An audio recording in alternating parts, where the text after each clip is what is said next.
Guys, ഇപ്പോൾ KK വെള്ളിക്കുത്താണുള്ളത് guys. അപ്പോൾ നമ്മൾ പുഞ്ചക്കണ്ടത്തിൻ്റെ സൈഡാണ്, ആടെയാണ് തേങ്ങ അരച്ചത് ഗൈസ്. ഓക്കെ, അപ്പോൾ നല്ല അടിപൊളി പുഞ്ചക്കണ്ടമാണ് ഗൈസ്.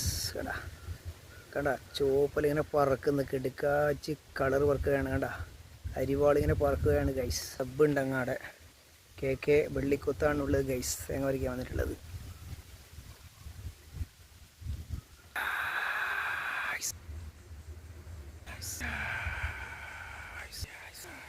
തേങ്ങ എല്ലാം പറിച്ചിട്ടായി ഗൈസ്. 15 തെങ്ങുണ്ടായിന് ഗൈസ്. എല്ലാം പറിച്ചിട്ടായി ടാങ്കിൻ്റെ മുകളിലുണ്ടായി. KK വെള്ളിക്കുത്താണ് ഗൈസ്. ഓക്കെ, പുഞ്ചക്കണ്ടത്തിൻ്റെ സൈഡാണ് ഗൈസ്. അപ്പം നമ്മുടെ തേങ്ങയിൽ പറിച്ചിട്ടായി. 15 തെങ്ങിൻ്റെ തേങ്ങയിൽ പണി കഴിഞ്ഞ് സമയം 10 മണിയായി ഗൈസ്. തേങ്ങയെല്ലാം പറിച്ചെടുത്ത തേങ്ങയെല്ലാം പറിച്ച് വെളുപ്പിലത്തെ.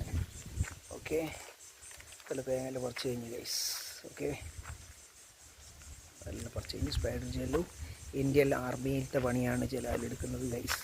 ഫുള്ള് ഡേഞ്ചറസ് പണിയാണ് ഗൈസ്. ഡേഞ്ചർ പറിച്ചിട്ടായി. ടാങ്കിൻ്റെ മുകളിലുണ്ട് ഗൈസ്. അതാ ഡേഞ്ചർ.